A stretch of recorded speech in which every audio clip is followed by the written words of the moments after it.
आप देख रहे हैं पहाड़ की हुंकार। मैं आपका साथी कमल बोरा। साथियों, लगातार प्रदेश भर में आपराधिक मामलों की संख्या बढ़ रही है और चोरी के मामले हो, डकैती के मामले हो, लूट के मामले हो, उत्पीड़न के मामले हो या हत्या के मामले। साथियों, खबर ऋषिकेश से है, जहां पिछले दिनों एक व्यक्ति की हत्या कर दी गई और हजारों लोग सड़कों पर उतर आए न्याय की मांग को लेकर। उनका कहना है कि लगातार प्रदेश भर में जो नशे के मामले बढ़ रहे हैं, उस कारण से पिछले दिनों नशे में धुत एक व्यक्ति ने अजेंद्र कंडारी नाम के एक व्यक्ति की चाकू मारकर निर्मम हत्या कर दी गई थी। हत्या के बाद हजारों लोग सड़कों पर आ गए। उनका यह कहना है कि जो यह ठेका है, इसको बंद कर देना चाहिए, क्योंकि इस कारण लगातार आपराधिक मामले बढ़ रहे हैं। और जो अजेंद्र कंडारी जी थे, वो विकलांग थे और उनकी बहन द्वारा भी आरोप लगाए गए कि सरकार और प्रशासन के लोग भी इसमें सम्मिलित हैं। और देखिए हमारी यह खास रिपोर्ट पहाड़ की हुंकार में। उत्तराखंड के ऋषिकेश के मुनि किरेता थाना क्षेत्र के शराब के नशे में धुत अजय ठाकुर नाम के हत्यारे ने एक गरीब परिवार के बेटे अजेंद्र कंडारी जी की चाकू गोदकर निर्मम हत्या कर दी। यह सिर्फ हत्या ही नहीं बल्कि मानवता की हत्या है। अजेंद्र कंडारी शारीरिक रूप से विकलांग थे, लेकिन हिम्मत और आत्मसम्मान से जी रहे थे।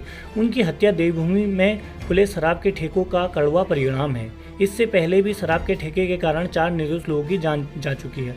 अब सवाल आखिर देवभूमि में शराब के जहर कब तक मासूमों की बलि देगा।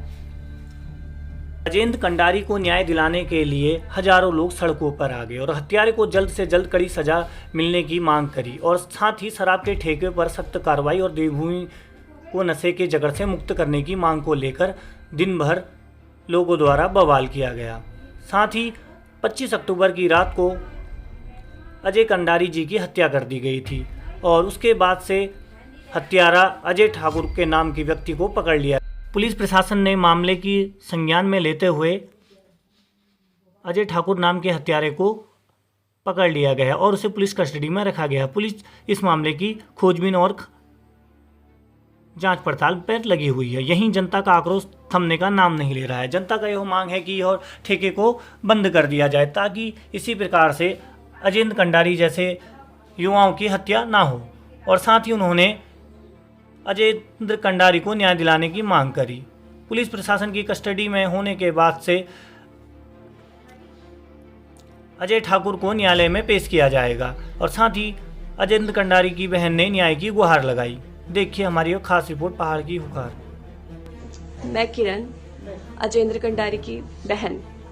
मैं ये कहना चाहती हूँ कि मेरे भाई को एक्सपायर हुए आज कितने घंटे हो चुके हैं।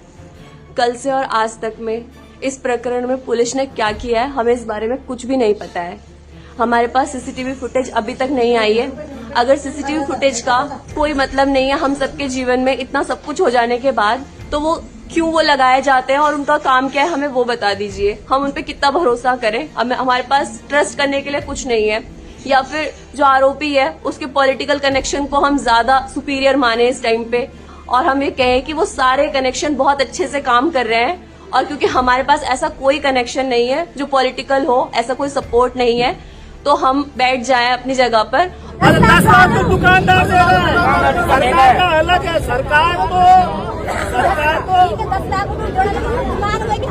हाँ वही तो हम लोग एक लोग केस भुगत रहे हैं। पूरी जनता आ जाती जब ठेके के विरोध में नौबती नहीं आती।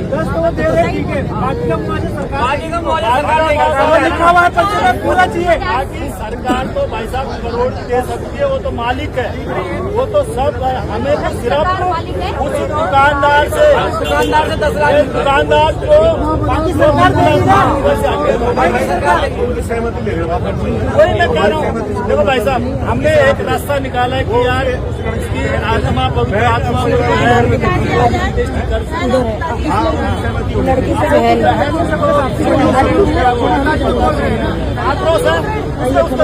आक्रोश है,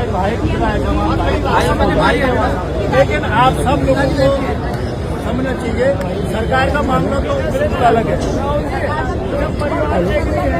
सरकार के लोग बैठेंगे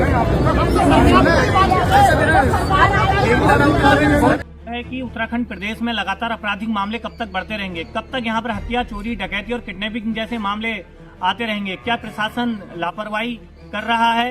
आखिर इन आपराधिक मामलों का जिम्मेदार कौन है? आखिर क्यों प्रदेश में आपराधिक मामले बढ़ रहे हैं? और कब अजेंद्र कंडारी जैसे युवकों की हत्या होती रहेगी? और आखिर कब अजेंद्र कंडारी को न्याय मिलेगा?